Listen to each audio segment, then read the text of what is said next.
भगवान ने एक लीला की। भगवान अपि तत्रैव बलदेवेन संयुत अपश्यन्निवसन् गोपान् इंद्रयाग कृतोद्यमान्। एक बार की बात है, दीपावली के समय सभी ब्रजवासी इंद्र देवता की पूजा करते हैं। इंद्र कौन है? देवताओं के जो राजा हैं, मुखिया हैं, स्वर्ग पर जिनका राज्य है, ऐसे देवराज इंद्र की पूजा ब्रजवासी करते हैं दीपावली के दिन। दीपावली का दिन निकट आया है और ब्रजवासी पूजा की तैयारी कर रहे हैं। होता है गांव में कोई त्योहार आता है तो 10, 15, 20 दिन पहले से तैयारी हो जाती है। अभी दीपावली गई है पीछे, तो दीपावली जब आती है तो लोग 1 महीने पहले से तैयारी करते हैं। जब इंद्र देवता के दीपावली की पूजा की तैयारी हो रही है, दीपावली की तैयारी हो रही है, तो कन्हैया ने बाबा से पूछा, बाबा बाबा ये किसकी तैयारी हो रही है, किसकी पूजा होने वाली है? आप मुझे जो भी कुछ है वो बिल्कुल साफ साफ बताइए, मुझसे कुछ छुपाइए मन। तब नंद बाबा ने कन्हैया से कहा, कन्हैया हर वर्ष हम सभी ब्रजवासी इंद्र देवता की पूजा करते हैं। बाबा इंद्र देवता की पूजा क्यों करें? तब बाबा ने बताया, क्योंकि इंद्र देवता वर्षा करते हैं, उस वर्षा से हरी भरी घास होती है, वो घास हमारी गैया खाती है। अच्छा बाबा, पर एक बात बताओ, यदि वर्षा करने वाले इंद्र देवता की हम पूजा करते हैं तो हमें वरुण देवता की पूजा नहीं करनी चाहिए क्या? जब हम वरुण देवता की पूजा करें, इंद्र देवता की पूजा करें, तो क्या वायु देवता की पूजा नहीं करनी चाहिए क्या?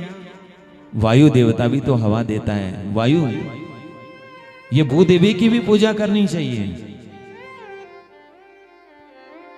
बाबा ने कहा, कन्हैया तुम्हारे मन में क्या है बताओ? तो कन्हैया कह रहे, बाबा मेरे मन में तो वही बात है जो शास्त्र और संत कहते हैं। भगवान कह रहे हैं, कर्मणा जायते जंतु कर्मणैव विलीयते सुखम दुःखम भयं क्षेमं कर्मणैवाभिपद्यते। बाबा मैं तो एक ही बात जानता हूं, संसार में हमें जो भी कुछ मिला है वो हमारे कर्म के कारण से मिला। सुख मिला है ना, तो जरूर हमारे ऐसे कर्म होंगे, पुण्य कर्म होंगे। पुण्य का फल है सुख और पाप का फल है दुख। सुख आया है तो समझ लो हमने कोई पुण्य किया होगा, उसी का फल हमें मिल रहा है। और यदि हमें दुख मिल रहा है तो समझ लेना कि जरूर हमने कोई पाप किया होगा, तभी हमें दुख मिल रहा है। यदि इसीलिए जो भी हमें कुछ मिलता है हमारे कर्म के द्वारा मिलता है। जब हमारा कर्म ही सब कुछ देने वाला है, कर्म ही हमारा देवता है, कर्म ही हमारा ईश्वर है, फिर इंद्र देवता की पूजा क्यों करनी है? यदि पूजा करनी है, कर्म के देवता गिरिराज गोवर्धन की पूजा होगी। नंद बाबा ने कहा, कन्हैया ये निर्णय तो हम अकेले नहीं ले सकते, ये तो पूरे ब्रजवासियों का निर्णय है। सब मिलकर के चर्चा करेंगे। सब ब्रजवासी एक जगह आकर के बैठे। बोलिए वृंदावन विहारी लाल की जय। गांव में प्राय ऐसा होता है कि कोई परंपरा बहुत लंबी चली आ रही है तो उसको छोड़ाना बड़ा कठिन है। परंपराएं चाहे गलत भी क्यों ना हो, लेकिन लोगों की ऐसी आसक्ति। पहाड़ों में कहीं कहीं ऐसी परंपरा, यहां तो शायद नहीं होगी, कि माघ का महीना आया और लोग देवताओं को बलि देने लगते हैं, बकरे काटने लगते हैं, बकरों को मारने लगते हैं। कहते हैं भगवान को चाहिए ये भगवान को नहीं चाहिए। ये पाप भगवान नहीं कराने वाले हैं, ये पाप इंसान करता है। नाम भगवान का लेता है, नाम परंपराओं का लेता है, नाम अपने पूर्वजों का लेता है। जिस परंपराओं में पाप है, अनाचार है, दुराचार है, वो परंपरा कभी समाज के कल्याण के लिए नहीं हो सकती। और जो समाज के कल्याण के लिए नहीं है, उस परंपरा का त्याग करना ही चाहिए। परंपरा वही श्रेष्ठ है जिससे मनुष्य का कल्याण हो। जिससे मनुष्य का उद्धार हो, लोग सन्मार्ग पर चलें। आजकल यहां है कि नहीं पता नहीं, पहाड़ों में एक और हमने समस्या देखी। शादी ब्याह में लोग मांस खाते हैं, शराब पीते हैं, शादी ब्याह में लोग बकरे मारते हैं। तुम बकरे नहीं मार रहे हो, तुम एक जीव को मार करके पाप कमा रहे हो। तुम यदि एक भी बकरे को मार रहे हो ब्याह में, तुम एक जीव को मार रहे हो, एक जीव का पाप उस पर डाल रहे हो जिसका ब्याह है, और खुद भी डाल रहे हो अपने सिर पर। तुम मांस ला रहे हो ना, तो तुम्हारे लिए जो मार रहा है किसी को, उसका पाप तुम्हें भी लग रहा है। शादी को कहते हैं शुभ विवाह। ऐसा विवाह कभी शुभ नहीं हो सकता जिस विवाह में मांस खाया जाता हो, जिस विवाह में शराब पी जाती हो, वो विवाह कभी शुभ नहीं हो सकता, वो विवाह अशुभ है। शुभ विवाह वो है जिसमें भगवान की पूजा हो। शुभ विवाह वो है जिसमें किसी की हिंसा ना हो। शुभ विवाह वो है जिसमें किसी का मन न दुखाया जाता हो, वो शुभ विवाह है।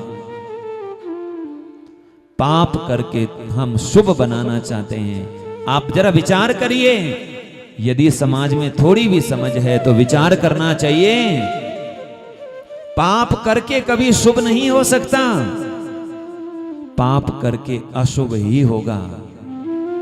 भगवान कह रहे हैं जैसा कर्म करोगे वैसा फल मिलेगा। कौन काऊ सुख दुख कर दाता, निज कृत कर्म भोग सब भ्राता। जो भी कुछ हमें मिला है हमारे कर्म का फल है। अरे जो पैसा शराब में लगा रहे हो, उस पैसा के सन्मार्ग में लगाओ।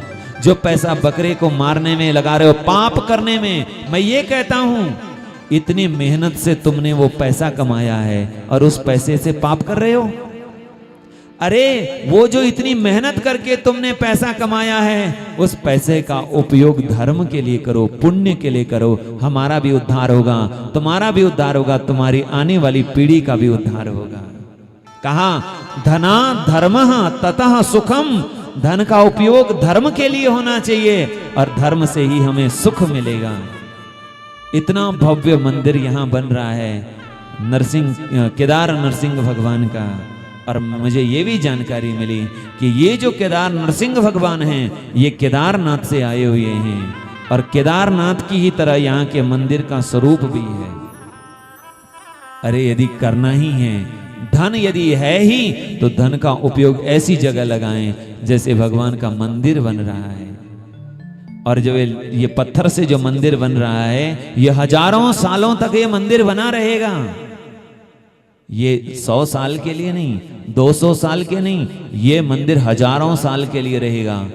जब तक ये मंदिर रहेगा तब तक इस मंदिर के पत्थर रहेंगे। जब तक मंदिर के पत्थर रहेंगे तब तक आपका दिया हुआ जो कुछ है वो पत्थर के रूप में, आपकी सेवा के रूप में वहां बना रहेगा। करना है तो ऐसी जगह करो ना। धनात् धर्मः, धन का उपयोग धर्म के लिए करिए। कोई भूखा है उसको भोजन खिलाइए, किसी के पास कपड़े नहीं उसको कपड़े दीजिए। और आपको हम कहें कितना सुख मिलता है दूसरे की सेवा करने में, कितना सुख मिलता है। पाप करने में कभी सुख नहीं मिलेगा। 2 मिनट खा लिया निकल गया, क्या मिला? लेकिन आप किसी की सेवा में लगा दोगे तो कितना आपको सुख मिलेगा, आनंद मिलेगा।